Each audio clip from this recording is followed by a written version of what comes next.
Bueno, pues muy buenos días a todos y bienvenidos a este acto. Me vais a permitir unas breves palabras que tienen como finalidad presentar y explicar el porqué de este evento. Un evento que se programa o que forma parte de las jornadas organizadas por la Deusto Business School en el contexto de la celebración del 125 aniversario de nuestra universidad. Jornadas, por cierto, que se cierran esta tarde con una mesa redonda que tendrá lugar también a las 7 menos cuarto, si mal no recuerdo, en este mismo edificio, y a la que, por supuesto, estéis todos vosotros también invitados. 125 años de existencia en nuestra universidad, 125 años de quehacer universitario, y es un aniversario que la Universidad de Deusto ha querido celebrar haciendo que sus distintos centros y departamentos universitarios envíen a la sociedad un mensaje actualizado sobre el contenido de su labor, sobre la razón de ser, en definitiva, de su trabajo docente e investigador. Bajo una denominación común, 25 años de cambios profundos en un mundo global, cada una de las disciplinas y cada una de las áreas de conocimiento de la universidad está llevando a cabo su particular aportación a la celebración de este 125 aniversario. Y lo está haciendo con un doble enfoque. Por un lado, un enfoque prospectivo, es decir, una reflexión sobre los cambios en curso, los que estamos viviendo y, más importante todavía si cabe, los que están por venir. Y también un enfoque propositivo, es decir, explicitando desde nuestra condición como Universidad de Deusto cuáles son nuestras propuestas y aportaciones ante una realidad tan compleja y multipolar como la que sin duda nos está tocando vivir en estos momentos. Y nuestra propuesta, la propuesta de la Deusto Business School, dentro de este mensaje actualizado de la Universidad de Deusto, se enuncia con el lema que da cobertura a nuestras jornadas y que tenéis en los folletos que se os han entregado. El lema es «Hacia un mundo en red, innovador y sostenible». Hemos elegido este enunciado porque estamos convencidos de que ese es el mundo hacia el que caminamos, el que debemos intentar construir entre todos y el que, de hecho, estamos empezando a vivir a nuestro alrededor. Y estamos también convencidos de que la empresa tiene que ser un player de excepción en la construcción de este nuevo modelo de sociedad. Por eso, para nosotros, para la DBS, es importante que todos vosotros, actualmente alumnos en nuestras aulas, pero futuros responsables de esas empresas del mañana, hayáis interiorizado en vuestra formación las claves de este nuevo paradigma del management. Este es el compromiso que hemos asumido y por eso en nuestra formación, en nuestros programas, en nuestra investigación, la sostenibilidad, la innovación y el emprendimiento y la tecnología digital están llamadas a adquirir un protagonismo especial y a fertilizar transversalmente toda nuestra actividad. Hemos querido que estas jornadas, las celebradas durante el día de ayer y hoy en ambos campus, en Bilbao y en San Sebastián, nos permitan hacer explícito este mensaje, el mensaje de que apostamos por una empresa gestionada responsablemente con criterios de sostenibilidad. ¿Y eso qué implica? Yo os diría que implica, lo primero de todo, derribar los muros que en muchos casos limitan la visión con la que muchas empresas están tomando hoy en día sus decisiones. Hay una frase de Giselle Weibrecht, que por cierto estuvo hace unos meses en nuestra universidad, en su libro The Sustainable MBA, y Giselle dice que la sostenibilidad implica ver el mundo como un sistema y apreciar que nuestras decisiones, nuestras acciones afectan a ese sistema. En primer lugar, por lo tanto, ampliar nuestra perspectiva, reconocer nuestra capacidad de impactar positiva o negativamente ese ecosistema global del que formamos parte. Uno pudiera pensar, y más de uno seguro que lo hace, que de esa consciencia solo pueden derivarse limitaciones que la empresa debe asumir en su diario actuar. No contaminar, no defraudar, no violar los derechos humanos o laborales. Y nada más contrario a la verdadera forma de entender una gestión empresarial sostenible. Una empresa sostenible es realmente la que se apalanca en ese comportamiento responsable con todos sus partícipes sociales, con el medio ambiente, con la sociedad de la que forma parte, para definir una estrategia de crecimiento y creación de valor a largo plazo. La gestión sostenible es fuente de oportunidad, innovación y ventaja competitiva para la empresa que la practica, al tiempo que beneficiosa para la sociedad en la que ésta se inserta. Como acertadamente dice también Porter, successful corporations need a healthy society. Y al mismo tiempo, a healthy society needs successful companies. Es decir, los intereses de la empresa y la sociedad no son contrarios, sobre todo si uno lo referencia, como no puede ser de otra manera, a largo plazo. Son ya muchas las empresas que dan ejemplo y son referencia al haber sabido integrar la sostenibilidad en su estrategia de negocio, al haber entendido que la responsabilidad social corporativa ha de verse de forma proactiva, no reactiva, definiendo esa agenda afirmativa que, como dice Porter, se mueve de la óptica de mitigar el daño causado al reforzamiento de esa estrategia de negocio, creando al mismo tiempo progreso y beneficio social. Gestionar una empresa con criterios de sostenibilidad implica, por lo tanto, y esta sería la segunda de las derivadas, un compromiso con la innovación, con el continuo emprender, con la permanente búsqueda de oportunidades y de formas para mejor cumplir nuestra labor de creación de riqueza y prosperidad a largo plazo para la sociedad. Cito de nuevo a Porter y Kramer cuando señalan con acierto que las empresas deben de ser conscientes de que hay oportunidades de generar y compartir valor más allá de esos mercados tradicionales a los que estamos acostumbrados, aquellos que la ciencia económica definía por la existencia de una necesidad y también por la capacidad de compra. Las necesidades sociales, los problemas de nuestra sociedad, la pobreza, la desigualdad, la desnutrición, el analfabetismo, los riesgos que derivan del cambio climático, son mercados que no deben de pasar desapercibidos para la actuación de la empresa.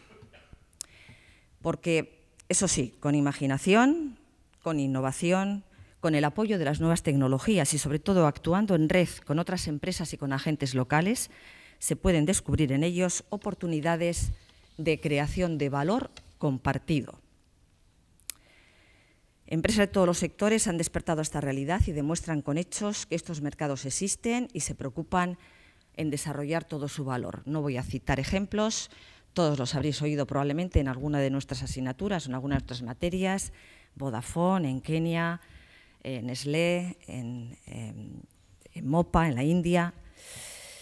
Bueno, no quiero extenderme en esta idea, simplemente señalar que estas oportunidades no solamente existen en países en vías de desarrollo, sino también en países desarrollados, en nuestro entorno más cercano. Eso sí, para ver esas oportunidades, para poder aprovecharlas, la empresa habrá de cambiar muchas cosas, su forma de actuar, su estilo de dirección, su modelo de negocio. Esa es la actitud innovadora y la capacidad de emprendizaje a que me refería hace un momento. Y por último, gestionar la empresa con criterios de sostenibilidad implica ser conscientes de que en la cooperación y el compartir están las claves de una mayor eficiencia y eficacia en el logro de objetivos comunes. Para ello, explorar las posibilidades que brinda el desarrollo de Internet, las redes y la tecnología digital resulta clave en el contexto de la empresa extendida, que busca la relación con sus stakeholders para alcanzar oportunidades de crecimiento y creación de valor. A lo largo del día de ayer y hoy, tanto en el campus de Donosti como en Bilbao, se han desarrollado un conjunto de actividades y mesas redondas en las que se trata de analizar el potencial de esas tres palancas de valor: sostenibilidad, innovación y emprendizaje y estrategia digital, para garantizar una gestión empresarial sostenible, y se debate cómo conseguir incorporarlas en el ADN organizativo. En este contexto, es para mí un placer tener la oportunidad de abrir precisamente esta sesión que lleva por título Sostenibilidad, Emprendimiento y la Agenda Global. Yo no conozco los mensajes o las llamadas de atención que nuestros invitados y ponentes van a lanzarnos en sus intervenciones. Estoy segura de que van a ser de gran interés y que van a despertar nuestra conciencia y nuestras ganas de hacer cosas. Pero a mí el título de la jornada me sugiere, en primer lugar, empezando por el final de la frase, una enunciación y concienciación de los grandes retos que nuestra sociedad enfrenta en este momento, esa agenda global a la que se refiere el título de la mesa. Grandes desigualdades sociales, hambre, pobreza, grandes retos medioambientales. En segundo lugar, una actitud, un compromiso de dar respuesta, de emprender, solucionando problemas, aprovechando oportunidades. Y en tercer lugar, unos principios inspiradores de esa actuación, la sostenibilidad. Para debatir estos temas contamos con 3 invitados de excepción, a los que doy la bienvenida y les traslado nuestro agradecimiento por su presencia a lo largo de estas 2 jornadas, ya que ayer pues también algunos de ellos estuvieron, o los 3 estuvieron en San Sebastián, ¿no es así? Los 4 con Manu. Van a ser moderados por Manuel Escudero, también un moderador de excepción por las especiales circunstancias que en él concurren y que lo hacen especialmente idóneo en este contexto. Voy a presentarles rápidamente con objeto de que puedan entrar cuanto antes al debate. Liliana Pineda es abogada en ejercicio, se licenció en Derecho en la Universidad Externado de Colombia y posee el título de Magíster en Derecho Comparado por la Universidad Complutense de Madrid. Es diplomada también en Ciencias Políticas y Sociología y se encuentra en la actualidad realizando su doctorado en dicha facultad, en la Universidad Complutense de Madrid, y con una tesis doctoral en la que investiga el mundo de la corrupción y el blanqueo de capitales. Está también especializada en temas de seguridad social y de derecho laboral. Lleva también a cabo una intensa actividad de voluntariado a través de distintas plataformas a las que pertenece. Es miembro de la Junta Rectora de ATAC Madrid, de la Plataforma contra la Privatización del Canal Isabel II, miembro de la Asociación Político-Cultural Socialismo 21, bueno, etcétera, etcétera. Liliana, bienvenida. Aitor Zabalgoje Ascoa es director general de Médicos Sin Fronteras. Tiene una amplia trayectoria ligada a temas humanitarios y de emergencias. Entre 1994 y 2000 fue productor de televisión. Ha participado en varias misiones humanitarias en Georgia, China, Tanzania, Colombia, Honduras, Guinea-Bissau, Kosovo. Entre 2003 y 2005 fue responsable de la Unidad de Emergencias de Médicos Sin Fronteras en misiones en la República Democrática del Congo, Darfur, emergencias exploratorias o evaluaciones en Irán, Zambia, Etiopía, Chechenia, Angola. Se ha recorrido, como veis, medio mundo. Aitor ha sido coordinador de emergencias en la Unidad de Emergencias en Palestina, en Colombia, en Congo. En 2006 ha sido productor del documental Invisibles y del proyecto audiovisual 20 años del Médicos Sin Fronteras España. Y compagina tan intensa actividad humanitaria con una actividad también docente, impartiendo clases de producción de medios audiovisuales en la Universidad de Mondragón y de asuntos humanitarios y de emergencias precisamente en nuestra universidad. Y el tercero de nuestros invitados es Javier Chércoles, muy conocido por todos, ha sido responsable de la responsabilidad social corporativa del Grupo Inditex durante 10 años. En el periodo 2010 desempeñó el cargo de director global de responsabilidad social corporativa del Grupo Inditex y fue el encargado de implementar un modelo de negocio sostenible para el grupo, el Código de Conducta interno, el Código de Conducta también externo para fabricantes y proveedores del grupo en países como Portugal, Marruecos, Turquía, India, China. Su trabajo ha sido reconocido con galardones como la Medalla al Mérito Civil, entregada el año 2009 por Su Majestad el Rey Juan Carlos, por su contribución a la promoción y protección de los derechos humanos fundamentales y derechos laborales en Bangladesh. O el título también de cónsul honorario de Marruecos, que le fue concedido por Su Majestad el Rey Mohamed IV, en reconocimiento también por su contribución a la estandarización del sector textil en dicho país. En la actualidad, también como Liliana, está preparando su doctorado, en este caso en ESADE, con una tesis que lleva por título, no sé, la traduzco, Navegando en la tela de araña, se puede traducir así, y es Visiting Professor de Sostenibilidad también con nosotros.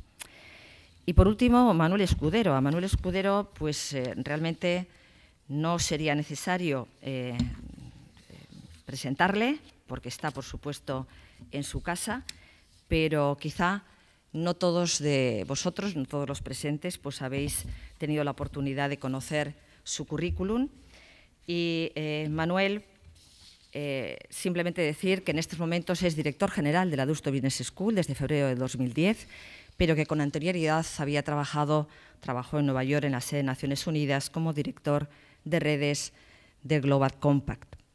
Ha sido director de proyectos especiales, director ejecutivo del Research Center for the Global Compact en la Universidad del Estado de Nueva York. En 2003 fue nombrado secretario general del Comité Español del Pacto Mundial de las Naciones Unidas. Es asesor especial de ese Pacto Mundial y director de la Secretaría de los Principios for Responsible Management Education, PRIME, a los que sabéis que nos adherimos también como facultad recientemente. Por todo ello, Manu, te cedo la palabra, como he dicho antes, como un moderador de excepción en este contexto, para que puedas coordinar las intervenciones de nuestros ponentes. Muchas gracias a todos. Bien, muchas gracias, Susana, por una excelente introducción al tema. Yo creo que ya estamos realmente situados en lo que vamos a ver durante toda esta mañana, lo que vamos a experimentar y lo que vamos a crear entre todos, porque así yo creo que va a ser una mañana no solo interesante, sino también, esperemos, que divertida. Sostenibilidad, emprendimiento y la agenda global. Vosotros, dentro de poquito, vais a estar ya en empresas tomando decisiones, y cuando toméis decisiones, las decisiones que toméis y cuanto más ascendáis en responsabilidad de la empresa, que va a pasar sin duda debido a la educación que estáis recibiendo aquí, más responsabilidad vais a tener en las decisiones que toméis. Y esas decisiones van a tener impactos sociales, ambientales, y si estáis en una empresa global, globales. Una de las cosas que os queremos dar en vuestra formación en Deusto es visión. Instrumental, por supuesto. Habilidades organizativas, por supuesto, pero también visión. Y la visión empieza hoy por la visión de la agenda global. Seas una pequeña empresa, seas una mediana empresa, seas una empresa global, esto hay que tenerlo en la cabeza. ¿En qué mundo estamos? ¿Y cuál es la agenda de problemas y de oportunidades en el mundo actual? Yo estoy convencido que no solo estamos viviendo una época de cambios, más allá creo que estamos viviendo un cambio de época. Y eso tiene algo de bueno, que hay muchas oportunidades enfrente de nosotros, algo malo, que es la incertidumbre, sin duda, pero algunas cosas ya vamos sabiendo de esta nueva época. Y siendo muy categórico, yo creo que esta nueva época viene definida para el mundo, para la empresa, para las sociedades, para una escuela de negocios, con el cambio de 3 paradigmas. En primer lugar, ya no vale que la empresa se oriente al corto plazo y a maximizar el valor bursátil de la empresa día a día. Ayer nos ponían unas cifras realmente pavorosas desde este punto de vista. Nos decían en una mesa redonda que las Fortune 500, las empresas más de élite del mundo, ¿no?, en los años 80, el ratio de supervivencia de más de 20 años era de un 80%. Hoy es de un 40%. El cortoplacismo ha imperado y se ha visto claramente que no es la solución. Nosotros, en Deusto, queremos que penséis en la empresa como una organización que tiene que crecer en el largo plazo, y creciendo en el largo plazo, en consecuencia, tiene que tener muy en cuenta el entorno de negocios en el que se mueve, y en ese entorno, para sobrevivir, tiene que poner un marco a su actividad de cosas que no hay que hacer, y también un nuevo ímpetu desde el punto de vista de muchos productos y servicios que no están atendidos en la sociedad y que se pueden crear y que pueden generar valor para la empresa y también para la sociedad. Por lo tanto, primer cambio de paradigma. De la empresa cortoplacista a la empresa que crece a largo plazo y que crea valor en un juego positivo empresa-sociedad. El segundo. Bueno, y para esto, en esta mesa redonda tenemos a Javier. Permitidme que os diga de Javier una anécdota que, como ayer la dije y no me riñó, pues también la puedo decir hoy. Javier fue el que construyó el modelo de negocio responsable de Inditex, de Zara. Y lo empezó entrando clandestinamente un día en una maquila, es decir, una empresa subcontratada de Inditex en Marruecos, haciendo fotos de las condiciones de explotación de la gente allá, yendo donde Amancio Ortega y diciéndole: esto es lo que tienes por detrás. Y ahí empezó la historia de la responsabilidad social en Inditex. Segundo cambio de paradigma. El ciudadano, el papel del ciudadano en la agenda pública ha cambiado. Es decir, hoy el ciudadano, a través de las redes, etcétera, etcétera, se ha convertido en una persona que interviene muchísimo más en la agenda pública que en el pasado. Y hagamos un repaso al último año. La primavera árabe. Los ciudadanos en las calles, facilitado por las redes sociales, etcétera, etcétera. Tel Aviv, manifestaciones masivas contra el estado de organización de la sociedad israelí. El 15M, lo mismo en España. El Occupy Wall Street, lo mismo en Estados Unidos. Los disturbios de Londres, la respuesta ciudadana a los disturbios en Londres. Estamos en un mundo en el cual parece que el ciudadano se ha activado y empieza a opinar muy fuertemente y muy claramente sobre dos cosas: sobre la empresa y sobre la política. Y este es un fenómeno que está ahí para quedarse, y por eso Liliana Pineda, activista y pensadora del 15M, también está con nosotros.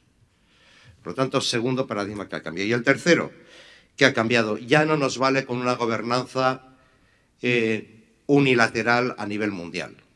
Tenemos un mundo multipolar, pero sabemos que en este momento en el mundo estamos en una situación, digamos, de un mundo atestado, que cada vez que crece se nos ocasionan problemas de cuellos de botella en la oferta de lo que son los recursos básicos del crecimiento de la humanidad. Y vamos a ver en el futuro crisis recurrentes de agua, de alimentos, de energía y de clima. Y esto solo se puede resolver de un modo: a través de una acción internacional y a través de una gobernanza mucho más inteligente y mucho más incluyente a nivel global. Tenemos en la mesa a Aitor Zabalgo-Geascoa, de Médicos Sin Fronteras, una organización, en mi modo de ver, que se está destacando muchísimo dentro del mundo de ONGs por la rapidez de respuesta, la eficacia de respuesta. Él nos dirá que ellos no entienden de la gobernanza global, que ellos están donde hay que estar. Pero claro, están donde hay que estar con los problemas que estamos teniendo ya en la agenda global. Y bien, yo lo dejo aquí. Sencillamente vamos a iniciar un diálogo entre las tres partes: empresa responsable, ciudadanía activa, ONGs responsables. Porque este es el diálogo del siglo XXI.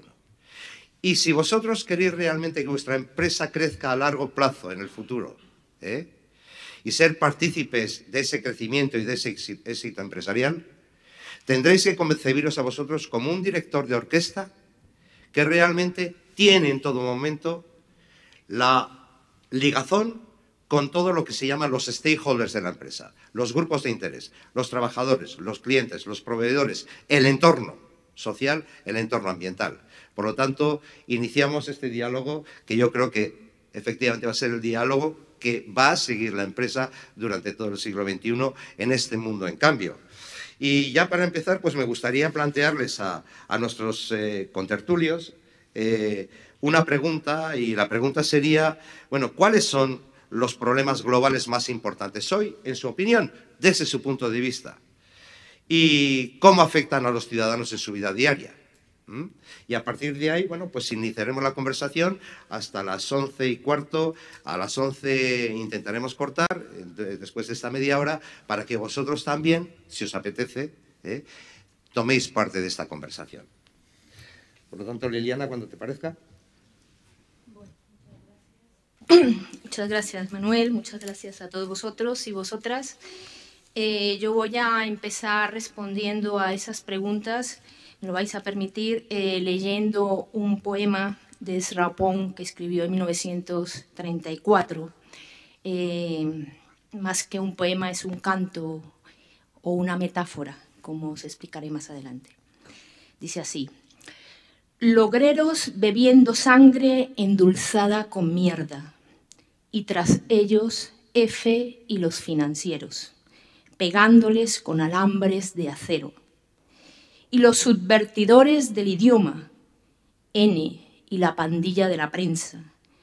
Y los que habían mentido a sueldo, los pervertidos, los pervertidores del idioma, los pervertidos, que han antepuesto el deseo del dinero a los placeres sensuales. Este poema me sirvió de introducción a un libro que escribí a propósito precisamente de la corrupción y el blanqueo. Y os decía que era una metáfora porque ahora mismo la ideología que se manifiesta en nuestros juicios y comportamientos no son más que metáforas. Metáforas que se introducen en nuestro lenguaje común sin que tengamos la más mínima conciencia de ello. De manera natural armamos conceptos, enfoques, teorías que interpretan la realidad olvidando las raíces y que son pretendidamente científicos, pero que ejercen en realidad una función encubridora y apologética del statu quo, a costa de mermar nuestras capacidades de predicción y análisis. Estas metáforas son una pieza clave del pensamiento de hoy, de esa ideología económica. Y su función encubridora en el actual enfoque del pensamiento económico es considerar el proceso de la economía básicamente como un proceso de producción de riqueza. En esa visión metafórica del mundo que nos vende esta ideología económica, asimilamos, por ejemplo, riqueza a consumo y competitividad a talentismo, a emprendimiento, ese talentismo que han acuñado nuevamente los señores de Davos. Un mundo de metáforas en donde realmente la democracia no es tal, la riqueza es una ficción, el crecimiento, ese crecimiento que nos ha vendido como el gran objetivo de todos, es un mito. Producir no es más que una metáfora que realmente es simplemente obtener valor añadido a base de revender con beneficios. Y gobernanza es solo un atajo para cambiar algo, pero que todo siga igual, como diría el gato pardo. En este panorama, cuando hablamos de riqueza, desde luego, algunos hablan del tiempo, algunas concepciones del mundo consideran que la riqueza es el tiempo del trabajo, otros consideran que es el tiempo de los cuidados, otros, pocos, consideran también que es los recursos naturales, esos bienes de fondo que cada vez son menos, que cada vez esquilmamos más. O también tiempo de futuro, es el consumo que hacemos de esos recursos de las futuras generaciones que nunca conocerán, por ejemplo, dentro de 100 años, lo que es el petróleo o el gas. Nos dirán ahora algunos de mis compañeros de mesa que no tengamos miedo. Nosotros también lo decimos en el 15M, no tengamos miedo. Que no tengamos miedo, pero fundamentalmente a los beneficios, que no hay que tener miedo a enriquecerse.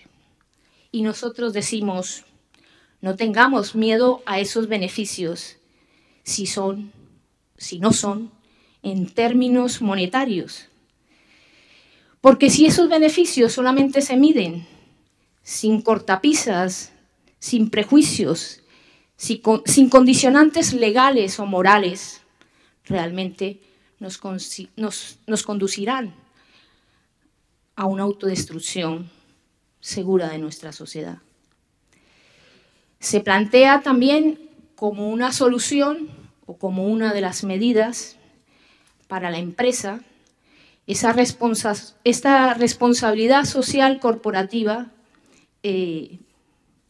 como una base en esta nueva actitud que tenéis que tomar quienes vais a poneros al frente de esas empresas, ¿no?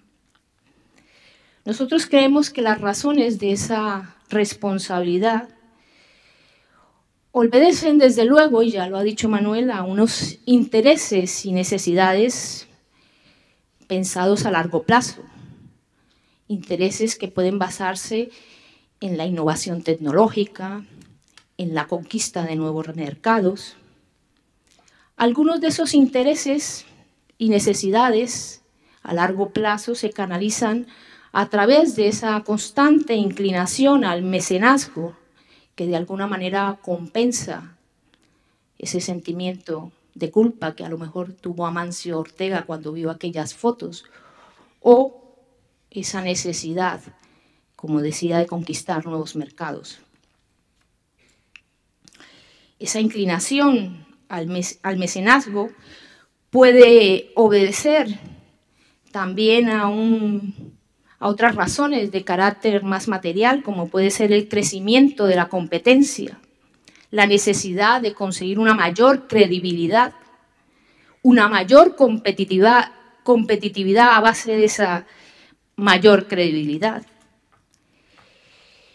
También puede significar una nueva dimensión en las inversiones, en la complejidad tecnológica a la que tienen que enfrentarse las empresas.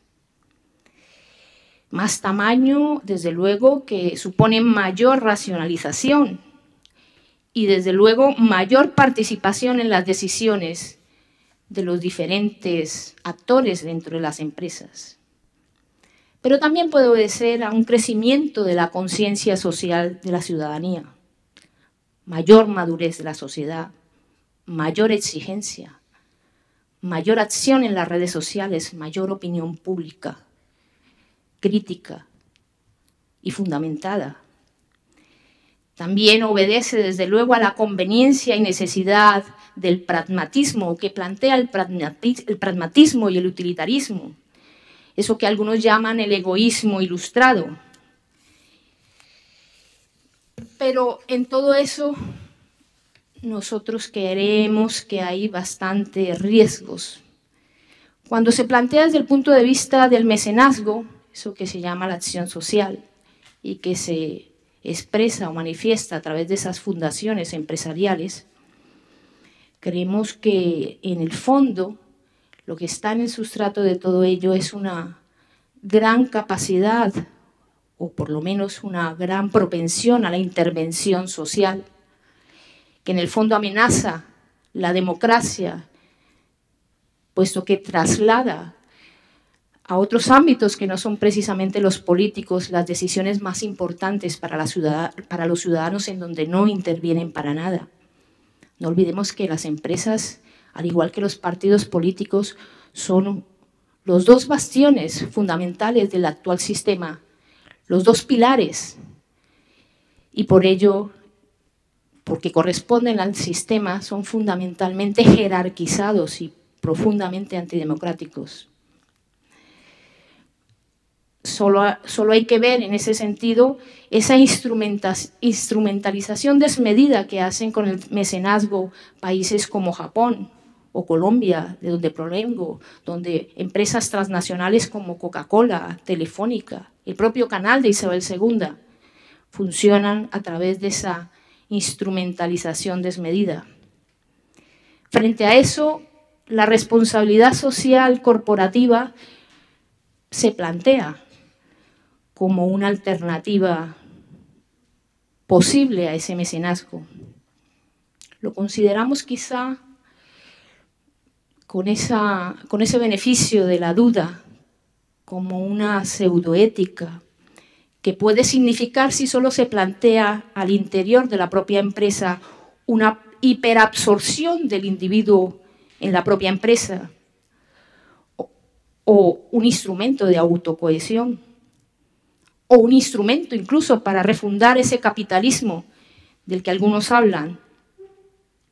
En cualquier caso, todos estos instrumentos no serán nada si no están profundamente imbricados en lo que consideramos necesario, que es una gran batería de instrumentos y acciones ciudadanas para un cambio de modelo desde luego, en donde en vez de ese beneficio y ese enriquecimiento necesario y absoluto de las empresas, hablemos más de cooperación y participación. Y en vez de sostenibilidad en los términos en que actualmente se plantea como único objetivo la producción, el crecimiento, la competitividad, hablemos de solidaridad, de satisfacción, de respeto y reposición de esos recursos de la naturaleza que hemos esquilmado, si fuera posible en algunos casos. En algunos casos no lo es.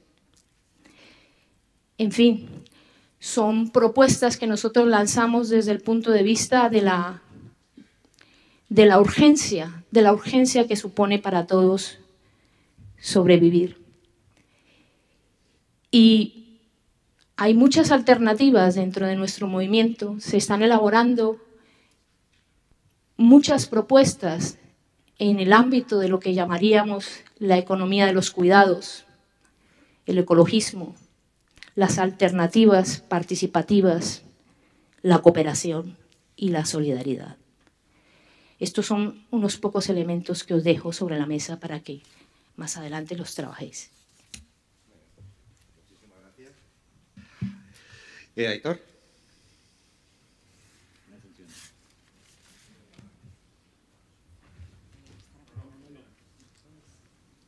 Ah, sí. Ahora sí, no, si funciona el torpe soy yo.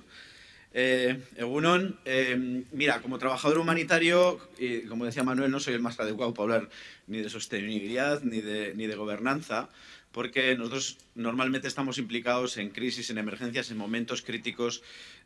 Nuestra aspiración, por lo menos, es ayudar a sociedades y a comunidades y a individuos en momentos críticos de su devenir. Por consecuente, nuestro objetivo es echar una mano a la gente en un momento dado y en un momento crítico, ¿no? Pero sí es verdad que tenemos cierta visibilidad, o creemos tener cierta visibilidad, sobre fenómenos que van a afectar definitivamente a la agenda global, por lo menos desde el punto de vista de lo humanitario, ¿no? Desde el punto de vista nuestro, hay varios elementos que creemos que van a tener un peso significativo en los próximos años. Uno de ellos es que, como se le quiera llamar, la inestabilidad económica y política va a continuar. Va a seguir habiendo una crisis de legitimidad política. Hay una fricción entre las leyes de comercio, las leyes de propiedad intelectual, las dinámicas políticas, etcétera. Y bueno, ambas están estrechamente ligadas, y esto va a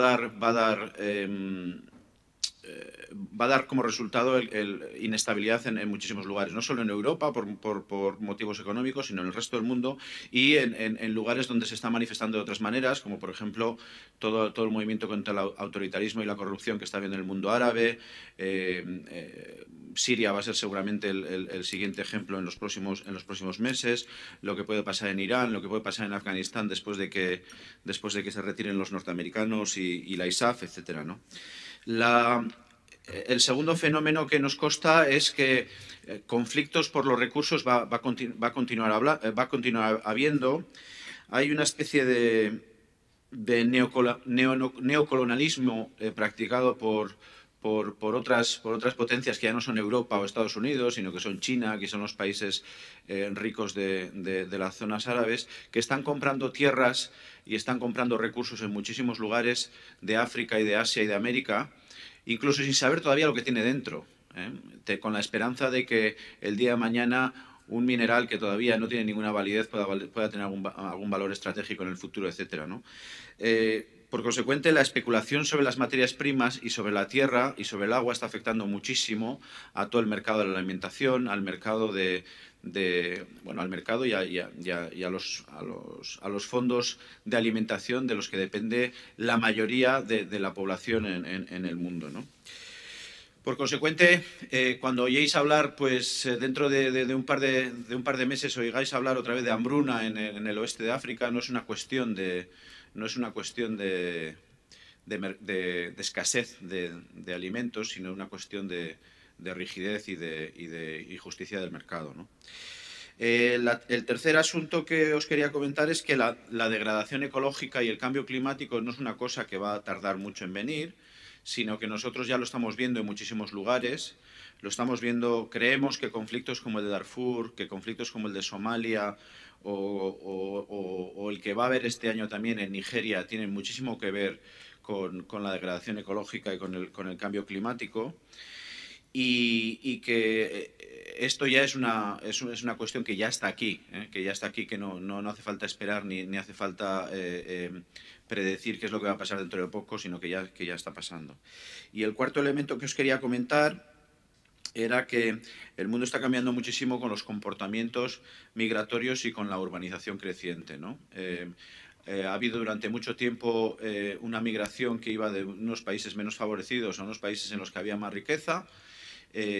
Ahora, desde hace ya unos años, esos flujos están siendo casi equilibrados por flujos de migración que serían insospechados hace años, como pues los que hay desde el Cuerno de África hacia la península arábiga, los que hay entre Bangladesh y India, los que hay entre el sudeste asiático y Australia, los que hay entre el sur de África y Sudáfrica, los que hay en Sudamérica hacia Brasil, etcétera, ¿no? Y también por primera vez en la historia de la humanidad sabéis que ya hay más gente viviendo en ciudades que en zonas rurales, y esto también está cambiando muchísimo, pues desde las organizaciones sociales hasta la manera en la que hay que responder a las necesidades comunitarias y sociales. Esto implica que el comportamiento de enfermedades transmisibles, desde el cólera, las famosas H5N1, H1N1 y H7N1, etcétera, la magnitud de las catástrofes, tanto las que se pueden deber como a terremotos, como otro tipo de fenómenos geológicos o climáticos, van a tener un impacto mayor, y esto también ya lo estamos viendo. Lo hemos visto en Haití, donde el motivo de que el terremoto tuviera la mortalidad que tuvo era la deficiencia en la construcción de las casas. Y esto es un patrón en muchísimos otros lugares, no solo ahí, sino en Turquía, en Indonesia, etcétera, etcétera. Pero ¿por qué los pobres en Haití habían construido en cemento? Era porque no hay ni un solo árbol en Haití. Y si miráis al mapa, miráis en Google, veréis cómo hay una perfecta línea entre lo que es Haití y el verde de República Dominicana. O sea que hay cosas que ya están pasando y que están aquí, y estos cuatro elementos, en mi opinión, son los que más influencia van a tener en los años que viene a la hora de diseñar tanto soluciones económicas como soluciones políticas a lo que viene, ¿no? Diréis que soy un cenizo, que solo veo la parte oscura de la vida, pero bueno, yo soy optimista, y bueno, las buenas noticias es que habiendo un panorama tan negro también quedan muchas cosas por hacer, y a mí me consta, después de 20 años trabajando en ayuda humanitaria, que también los peores momentos y las crisis sacan lo mejor del ser humano normalmente, ¿no? Yo os pediría o que pensarais en cuatro cosas. Una, que todas las manos, todas las ideas son válidas para trabajar. La iniciativa privada es muy válida, pero mi experiencia, por lo menos, es que la iniciativa colectiva, la iniciativa cooperativa, la iniciativa comunitaria es la que sobre todo hace la diferencia, ¿no? Yo os animaría también a trabajar en una economía cívica, en una economía al servicio de los vecinos, al servicio de los ciudadanos, y no tanto reproduciendo ese patrón productor, vendedor, comprador, ¿no? Sino que yo creo que hay una manera de hacer economía, de de hacer beneficios y de sacar beneficios sociales que está lejana a la economía ficticia que hoy gobierna la mayoría del mundo, ¿no? Os animaría también, igual es demasiado patronizing, como dicen los ingleses, os animaría a hacerlo con honestidad. Creo que es importante poderse mirar al espejo todas las mañanas y ver algo más que solo las legañas. Y se habla mucho, y me figuro que en la conferencia de ayer y en las de hoy, se habla mucho de innovación y disruptiva, del poder de las redes, etcétera, etcétera. Pero me consta que para la mayoría de la humanidad todavía adaptar viejas soluciones o nuevas soluciones a viejos problemas sigue siendo uno de los principales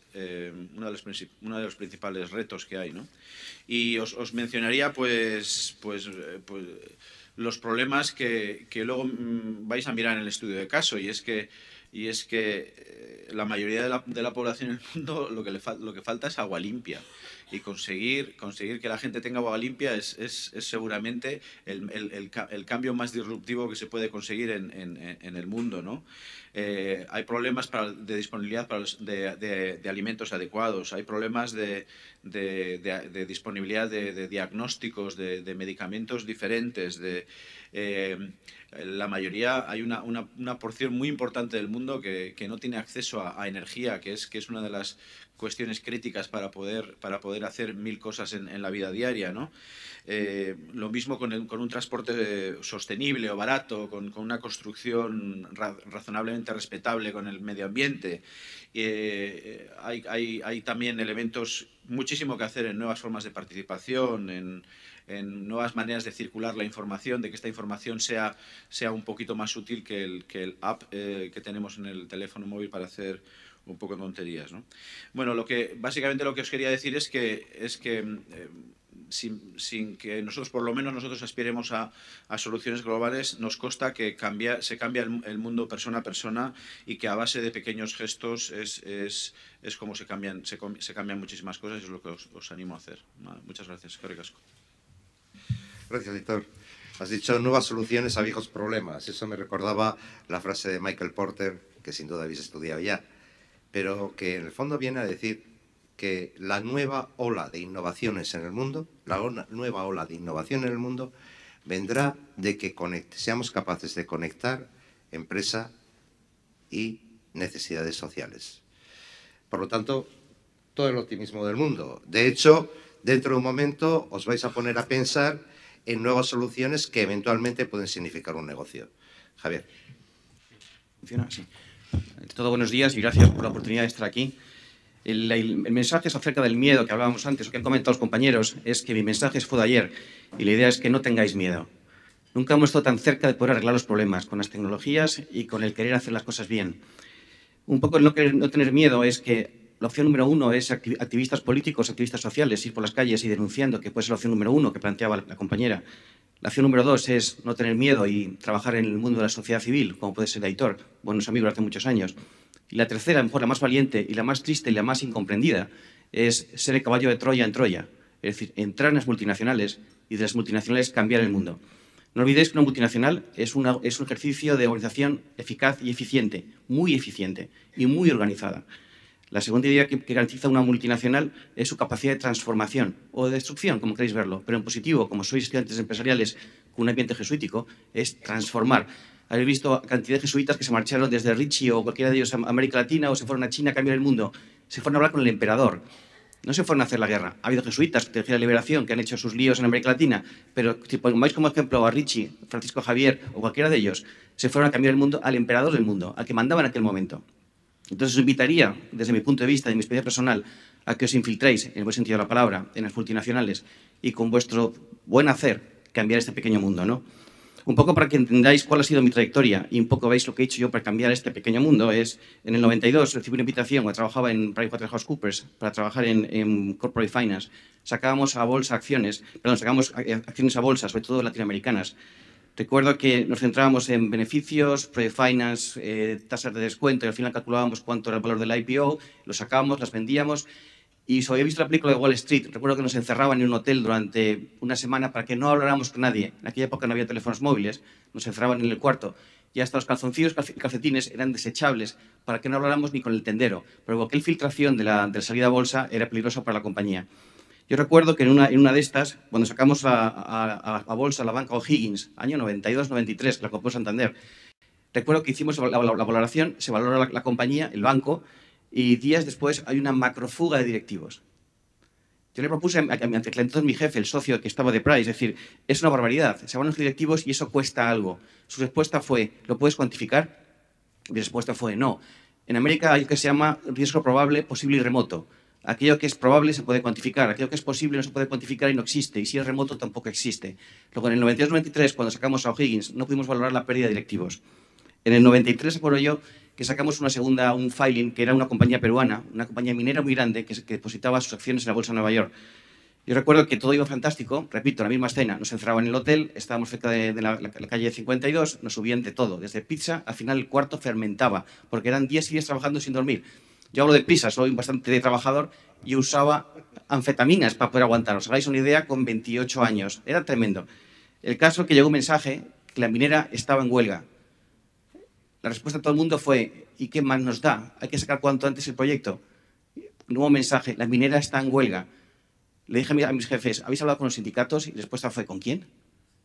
O sea, en aquel momento, una vez más, en mi primera experiencia, diálogo con los directivos no existía. En el 93, diálogo con los sindicatos no existía. O sea, el concepto de diálogo no existía. Y en el 93-94, recuerdo yo que estaba cansado y decidí cambiar a Londres. Me mandaron de Nueva York a Londres. Y en aquel momento era el fin de la Guerra del Golfo. Recuerdo que la Casa de Londres había fichado a un general de división británico que fue el estratega de la Guerra del Golfo. Perdonad por la comparación, es dura, pero así fue. Que querían evitar cualquier parecido con la Guerra de Vietnam. Es decir, cada vez que lanzaban un pepinazo los británicos a las posiciones de los iraquíes, Primera Guerra del Golfo, hacían una matriz de doble entrada. Por una parte a los stakeholders y la segunda a áreas de riesgo. Implicaba que si bombardeaban una población, calculaban cuánta población civil había, cuánto era el impacto, si había prensa, si no había prensa. Al final era una guerra limpia, entre comillas. No fue como la segunda. La primera era eso, basada en una matriz de doble entrada, repito, y se llamaba RA5 la matriz. Ese general de división fue fichado por PricewaterhouseCoopers y lo que hizo fue aplicar una metodología de doble entrada, stakeholders, áreas de riesgo, para aplicarlo en el mundo de la empresa. En ese momento hubo la fusión con Coopers & Lybrand y demás, y aquella herramienta se quedó un poco perdida. A mí me impactó mucho porque funcionaba. Y en el 94 me mandan de regreso a Nueva York porque hay un pequeño conflicto, que es una compañía muy famosa, que era Disney, os sonará a todos, con sus muñequitos de peluche. Y a Disney la habían pillado en una fábrica en Nepal y habían fabricado unos pato Donald con sangre. En aquel momento, una vez más, mi respuesta fue, hagamos un proyecto que sea diferente. Y me dijeron los socios de Nueva York, ¿qué planteas? Dije yo, involucremos a los sindicatos en el proceso. La respuesta fue no. Ningún sindicato trabajaría con nosotros en el proceso de generación de la imagen de Disney. Planteamos lo que se llamaba el compliance, generamos todo tipo de indicadores de medición, todo tipo de cosas técnicas, pero en ningún momento se dejó acceder a los sindicatos al proceso de revisión de fábricas. Hicimos el proyecto Disney, más o menos paramos el escándalo. Un mes después llegó Gap, o sea, bueno, la compañía Gap, luego llegó Timberland, llegó Walmart, llegaron todas, y llegó un momento que yo seguía diciendo faltan los sindicatos porque tienen que ser parte del proceso. En fin, que una vez más cansado, pedí mi salida de Nueva York y regresé a Londres. Y en Londres volví a donde me gustaba a mí, que eran compañías petroleras. En aquel momento estaba un conflicto que tenía British Petroleum en Colombia, que es que se llama la cuenca del Casanare. Es una zona de petróleos muy grandes y los británicos no entendían a los colombianos. Colombia, que una compañera es colombiana, es el país más rico y bello de América Latina por su diversidad. Un país que nunca dejó de pagar su deuda externa con una guerra civil enorme. En Casanare teníamos un problema. British Petroleum perforaba y llegaba la guerrilla y pedía la comisión o la corrupción o lo que fuera. Pagábamos a la guerrilla, bueno, pagaban a la guerrilla. Cuando British Petroleum pagaba la guerrilla, automáticamente llegaban los paramilitares. Se pagaban los paramilitares. Luego llegaba la sociedad civil, se pagaba a la sociedad civil. Al final se montaba un cisco tremendo en la zona que no había manera de parar, por así decirlo, la crisis. Conseguí convencer a los de British Petroleum y al equipo que sacáramos los stakeholders a Londres, fuera de allí y que todos hablaran. Fue el principio de un proceso de diálogo desde el punto de vista de la consultoría, del mundo de la empresa. En el 97-98, como funcionó el proyecto Casanare, los de British Petroleum tenían otro problema en Tanzania y me acuerdo yo que el presidente de British Petroleum me llamó para decirme ¿y esto cómo se resuelve? Yo tenía en aquella época 30 y pocos años, tenía 30 años nada más. Y le dije yo que era muy sencillo. Hacía falta una escalera, hacía falta un sedal y un mapa de Tanzania. Y me dijeron, bueno, pues es sencillo. Agarré el mapa de Tanzania, fui pinchando pueblo a pueblo donde había sociedad civil organizada, tal manera que hice una especie de ADN. Colgué el hilito, puse todas las marquitas con el tape, con el papel celo, busqué si había un párroco o había un imán o lo que fuera, lo fui organizando y al final tenía un grupo de trabajo para poder hablar, para manejar el oleoducto que estaba en Tanzania. En el 2000 fue simpático porque recibí una llamada telefónica de mi jefe en Madrid, que además que era de San Sebastián, él, para decirme que va a salir a bolsa una compañía que se llama Inditex, que era una compañía textil, a la cual le dije yo que eso sonaba a gallegos y sonaba a mafia y sonaba de todo tipo de cosas, que no pensaba ir a España. A lo que me dijo que si no pensaba ir a España estaba despedido. Entonces dije yo, pues si no estoy despedido, puedo hacer lo que me dé la gana. Y me dijo él, tú eliges, estás despedido o consigues el mandato, porque en aquel momento Inditex jamás había comprado consultoría y que podría ir para allá. Como estaba despedido, el tema era sencillo. Aquella noche, que era una noche como hoy, aquí en Bilbao, hacía un frío de diablos. Y si conocéis Londres, en Piccadilly Circus hay una tienda de discos que todavía sigue abierta, al lado de la tienda de Gap, por cierto. Compré en aquel momento un CD-ROM, que era un CD de muñecos que eran dinosaurios, y lo craqueé. Es un experto en craqueador, de hecho todavía lo sigo haciendo, craquear todo tipo de películas, lo que sea. Y entonces saqué los monstruos, y lo que hice en presentación basada en monstruos. Es decir, los stakeholders, las ONGs, eran monstruos, eran raptors. Mi experiencia personal, y un poco para provocar aquí a la compañera, las ONGs muerden, pero nunca hay contraprestación. La diferencia con un sindicato es que el sindicato muerde, pero nunca mata a la víctima, porque si mata a la víctima se queda sin trabajo. La sociedad civil, en muchos casos, las empresas muerden, pero no hay contraprestación. Entonces, con esa provocación, aquí a la mesa, a la audiencia y a mi jefe, le propuse el proyecto de los dinosaurios. Tanto le impactó que compró el proyecto. Para mi desgracia, me tuvo que trabajar ir a hacer el proyecto a Galicia y dejar Londres. Así que me fui para Galicia y lo que me dijeron en Price en aquel momento era ese proyecto es muy peligroso y puede dañar la imagen de Price. Continué solo y recuerdo un día llegó Ortega a verme, era el mes de noviembre, y me preguntó, ¿qué hago yo aquí? Le dije yo, ¿usted me ha contratado? Dice, yo no, fue el señor Castellano, yo a usted no le he contratado. Pero ¿qué hace usted aquí? Digo, pues mire, yo hago aquí para saber usted cómo ve la compañía en el futuro. Y me dijo él, no, yo te pago a ti para ver cómo ves la compañía en el futuro. Digo, mire, yo la veo, pues, en práctica, pues, traficantes de esclavos, tienen un buque en alta mar lleno de chinos, hay niños por todos los sitios, se acusa de la compañía de blanqueo de capitales, de mafia y demás. El tipo se quedó furioso y me dijo, si es capaz de demostrarlo en 2 meses, hablamos. Mientras tanto, hace el trabajo. En enero del 2000 el trabajo estuvo concluido, se lo presenté a los consejeros, hubo reacciones de las más variopintas. Mi jefe en Price en Madrid no quiso ver el trabajo, nunca se emitió el informe porque decía que era un trabajo irreverente y no podía ser así. Se lo presenté a todo el consejo directivo, y inclusive al señor Castellano, que era el presidente de Nueva Casa de Galicia, y cuando acabó el trabajo presentado me dijo Ortega que sí me unía al equipo. La idea es por qué me unía al equipo, le dije yo a él, con una condición, que fuese una compañía con abierto diálogo. Es decir, no quería más Gap, no quería más Timberland, no quería más British Petroleum, quería la posibilidad de poder involucrar a los sindicatos en el proceso. Es decir, podíamos articular redes sindicales para revisar fábricas. Me dijo, haz lo que te dé la gana. En el 2003, Inditex firmó el primer acuerdo global mundial con sindicatos para que fueran ellos los que revisaran las fábricas, no fueran las ONGs. ONGs sería que ocurriese fuera de la fábrica. Dentro de la fábrica era un tema de sindicatos. Esa fue la primera revolución que cambió un poco el mundo. Es decir, si el sindicato era inmaduro, había que madurarlo. Si era corrupto, entre comillas, había que descorromperlo o formarlo. Y si no había que constituirlo. Todo excepto China, que en China era prácticamente imposible porque el país era muy peculiar.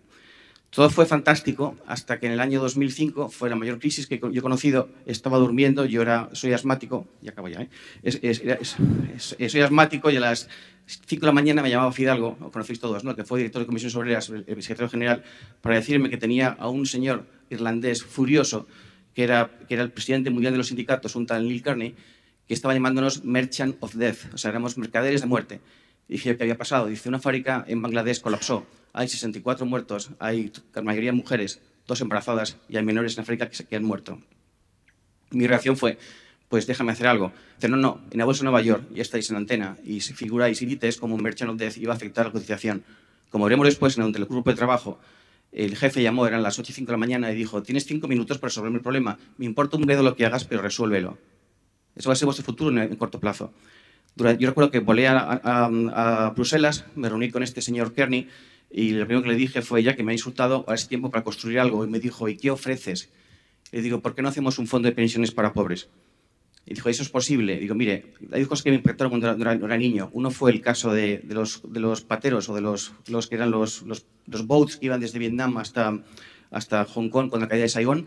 Me impactó muchísimo, que además el padre Rupe lo que dijo fue claramente que el canto del cisne había que ayudar a aquella gente. Y la segunda fue el caso de Bhopal con Union Carbide, cuando los de Bhopal, Joan Carball soltó el famoso la cianamida y murieron a miles en Bhopal. Manu Escudero y yo trabajamos mucho para Kofi Annan, eso todo él, trabajó más que yo, y en la reunión de Johannesburgo había todavía piquetes para reclamar compensaciones. A día de hoy nunca se paga una compensación porque los pobres, a diferencia de nosotros, los ricos, nosotros moriremos con 95 años, 100 años, podridos de cáncer, pero los pobres morirán hartos de trabajar con 40 años. Luego no era posible. Se calcula, consigo convencerle, se calcula el fondo de pensiones para pobres. Al final utilizamos como referencia el Corán, porque el Corán era el punto de referencia para que fuera admitido por todos, una más innovación social a base de diálogo. Y al final, en el 2010, él fallece de infarto en el hotel donde estoy yo, y en el 2010 Ortega decide cambiarse, dejar la presidencia, dejar Inditex, y yo digo, pues es tiempo para retirarse, escribir una tesis doctoral y pasarme a la docencia. Esa es toda la historia. El mensaje que vuelvo a repetiros es, no tengáis miedo. Si hacéis un error en profesional, a lo más os van a despedir, que no pasa nada, ya encontraréis trabajo. Y si no, vuestro padre es rico porque os ha pagado la estancia en Deusto, que esto es muy caro, o sea que no va a pasar nada. Y si os casáis, fantástico. Pero repito, nunca tengáis miedo por hacer algo que sea novedoso. Si entráis a trabajar en una compañía y sois caballo de Troya, os van a dar palos hasta las orejas, os van a dar todo tipo de garrotazos, pero no pasa nada, porque podéis cambiar el mundo. A fin de cuentas, vamos a morir todos con 80 años, y cuando muramos van a decir, ¿qué habéis hecho para cambiar el mundo? Opción 1, nada, y yo como soy un poco hinduista, obtendréis 100.000 vidas para reencarnaros. Si sois católicos y os he hecho razonablemente bien, os dirán, pues pasa adelante y se acabó el proceso de reencarnación, luego vale la pena. Así que mucho ánimo y podéis cambiar las cosas.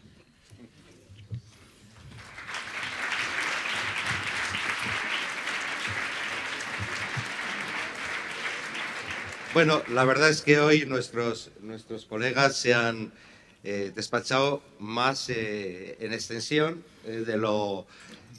Sí, estamos a las 11:10 y, hombre, yo no quería desaprovechar la oportunidad de que, como veis, son gente con un perfil muy interesante.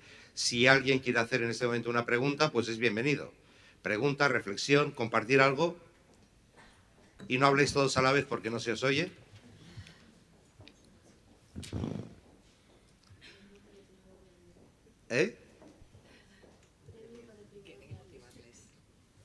No hay que tener miedo, ¿eh? O sea, el problema está que si habéis pagado por la clase, os ha costado una fortuna a vuestros padres, vosotros no. O sea, que preguntar y tenéis 1000 dudas. Si yo fuera vosotros, haría preguntas muy duras. Y además me quedaría muy a gusto hacer las preguntas. Yo te puedo decir una, por ejemplo, el tema del trabajo infantil, o qué hacemos con los niños, o cualquier cosa, cualquier burrada. Yo lo haría si se fuera vosotros. Pero si tenéis miedo, mal vamos. ¿No hay ninguna pregunta por ahí?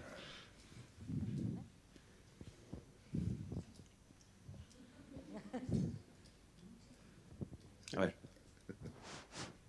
No. Bueno, pues parece que no. Bien. Bueno, como van a estar luego en la sala, también podéis hablar con ellos.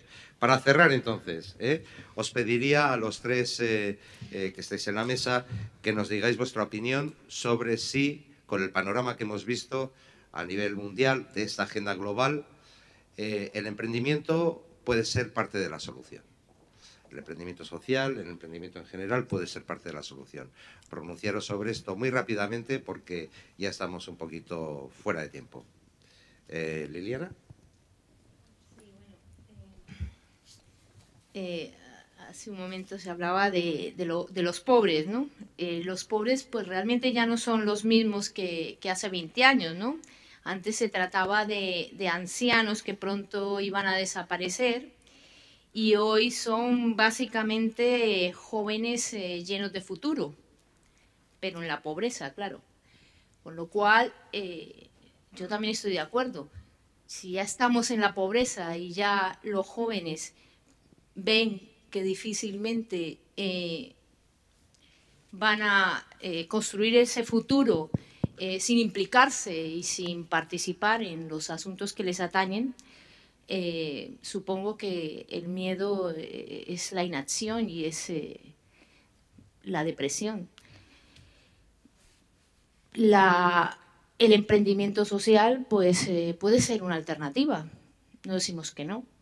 Lo que pasa es que ese emprendimiento, si solamente se basa en continuar en la misma línea que nos ha llevado a este empobrecimiento, que es esa competitividad absurda que solamente conduce a la lucha y a la guerra, o esa productividad que nos lleva a no vivir, a no utilizar nuestro tiempo para aquellos asuntos que nos producen felicidad, sino exclusivamente para acumular objetos para otros, patrimonio o riqueza para otros, o si continuamos creciendo en este absurdo que se ha convertido en un mito y que significa tener que salir de este planeta y conseguir otros 10 más, puesto que aquí ya no habrá riqueza para todos, ni habrá posibilidades de crecer en los términos en que actualmente lo estamos haciendo. Necesitaríamos otros 10 mundos para poder seguir explotando estos recursos naturales que nos permitieran seguir creciendo. Si es así en esos términos, desde luego que no. Desde luego no es que no queramos, es que es imposible.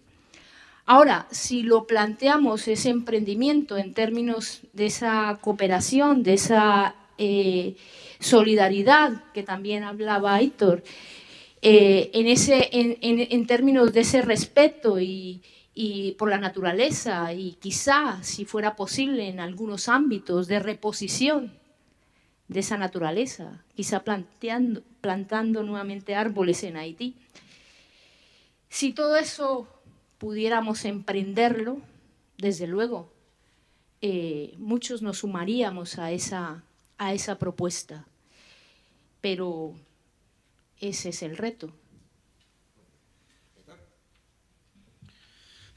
Sí, un comentario sobre las fórmulas de cooperación. Nosotros, desde hace unos años, siendo una asociación y una organización social, teníamos cierto repelús a trabajar con empresas y con instituciones. Poco a poco hemos ido cambiando nuestra posición, pero también ellas, las empresas. Y yo he visto también, al principio igual había mucho marketing y mucho solo lavado de imagen detrás de la responsabilidad social corporativa, pero también he visto mucha apuesta sincera porque las empresas tengan además un valor social aparte de producir lo que están produciendo, etcétera. Y creo que ha sido en general una colaboración bastante fructífera. Y la otra cuestión que quería comentaros es que últimamente, desde hace unos años, está saliendo un tipo de fórmula que a mí me parece muy parecida a la cooperativa, pero que no tiene por qué ser cooperativa, que me parece muy valiosa, y es un acrónimo que en inglés es el 3C, que es L3C, que representa a un tipo de empresa que tiene orientación social y beneficio moderado, ¿no? Es un beneficio moderado. Y creo que es una de las... También estamos colaborando con algunas de ellas y realmente estamos muy encantados del trabajo que estamos haciendo y de la sensibilidad que estamos encontrando. Y os animo a explorar estas fórmulas porque son fórmulas que creo que tienen futuro.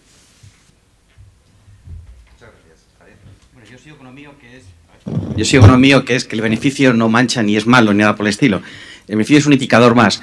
Yo recuerdo una de las mayores discusiones con este sindicalista y su equipo en Dhaka, que repito, falleció, fue acerca de la desorganización del mundo, ¿no? Le dije yo que organizados estaban los pobres como los ricos, y él no lo entendía. Digo, mira, mi gran pasión, y de hecho lo es, yo estudio matemáticas, y entonces es crear redes y medir redes.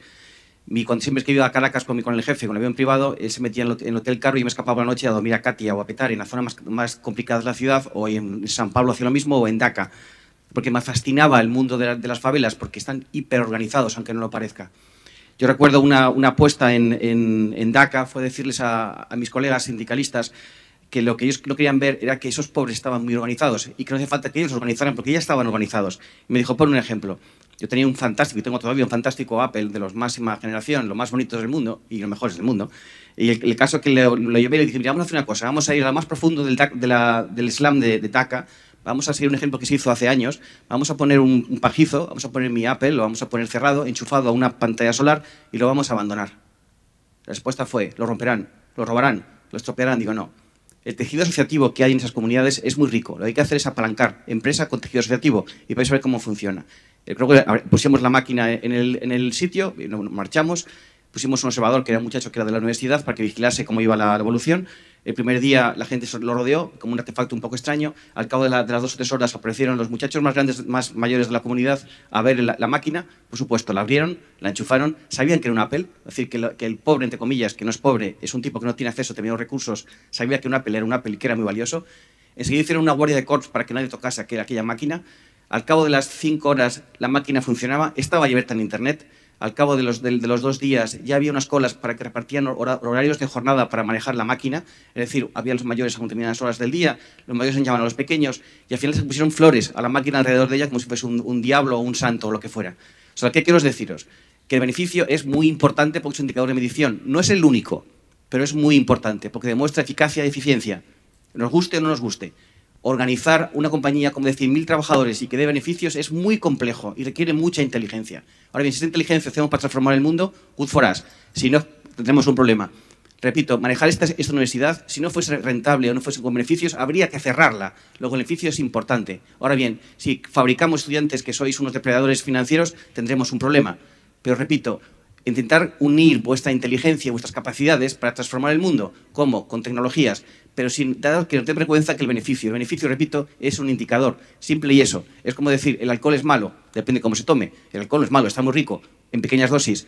Un poco es el mensaje. El beneficio está muy rico porque cambia el mundo, o el beneficio puede ser muy egoísta. O sea, el mensaje, señores, optimismo y el beneficio no contamina. ¿De acuerdo?